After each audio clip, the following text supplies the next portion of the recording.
But Savitri व्रत कथा। बहुत समय पूर्व मध्य देश में अश्वपति नामक राजा थे। संतान प्राप्ति के लिए पंडितों की सहमति से भगवती सावित्री देवी की आराधना की। पूजा से उनके यहाँ एक पुत्री का जन्म हुआ। उन्होंने उनका नाम सावित्री रखा। सावित्री सर्वगुण संपन्न थी। जब वह विवाह योग्य हुई तब राजा ने उन्हें स्वयंवर चुनने को कहा। एक दिन महर्षि नारद राजा अश्वपति के घर आए हुए थे। तभी सावित्री वर चुनकर लौटी थीं। उन्होंने आदर पूर्वक प्रणाम किया। नारद जी से पूछने पर सावित्री ने बताया, राजा द्वैतसेन के आज्ञाकारी पुत्र सत्यवान को अपना पति बनाने का निर्णय लिया है। तीनों लोकों में भ्रमण करने वाले नारद जी भूत भविष्य वर्तमान को देखकर राजा से कहा, हे राजन, कन्या ने वर खोजने में भारी परिश्रम किया है। सत्यवान गुणवान धर्मात्मा है, परंतु उसमें एक भारी दोष है, वह अल्पायु है। 1 वर्ष के पश्चात उसकी मृत्यु हो जाएगी। नारद जी के कहने पर राजा ने चिंतित होकर पुत्री से दूसरे वर खोजने की सलाह दी। पर सावित्री ने कहा, दृढ़ निश्चय लेकर कि जिसको मैंने दिल में मान लिया है वही मेरा पति होगा। ऐसा सुनने के बाद राजा ने अपनी पुत्री का विवाह सत्यवान से करा दिया।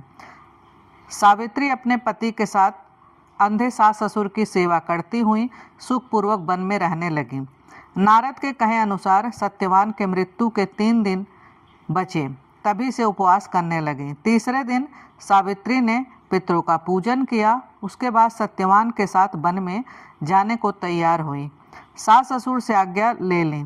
सत्यवान लकड़ी काटने के लिए एक पेड़ पर चढ़ा, परंतु सिर में पीड़ा होने से नीचे उतर आया। सावित्री के गोद में सर रखकर लेट गया। तभी सावित्री ने यमराज को सत्यवान का प्राण ले जाते देखा। वह भी पीछे पीछे चल पड़ी। यमराज समझा कर लौट जाने को कहा।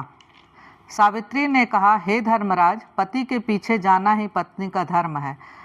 पतिव्रत के प्रभाव से आपकी कृपा से कोई मेरी गति नहीं रोक सकता। यमराज सावित्री की बातों से प्रसन्न होकर वर मांगने को कहा। सावित्री ने अपने सास ससुर को दिखाई देने का वर मांगा।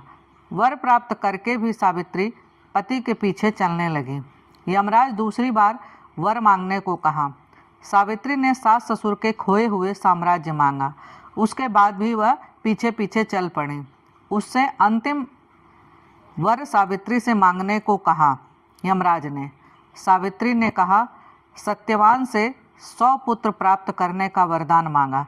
सावित्री की युक्तिपूर्ण वचनों के बंधन में बंधे यमराज ने सत्यवान के प्राण को मुक्त कर दिया। सावित्री को वर देकर यमराज अंतर्ध्यान हो गए। वह लौटकर बट वृक्ष के नीचे आईं। सत्यवान के मृत्यु शरीर में पुनः जीवन का संचार हुआ। इस प्रकार सावित्री ने अपने धर्म का पालन करके अपने कुल, सास ससुर का, सबका कल्याण किया। इस प्रकार से जो भी स्त्रियां बट सावित्री का व्रत रखती हैं उनका सौभाग्य अटल होता है, पति की लंबी आयु होती है। जय माता दी।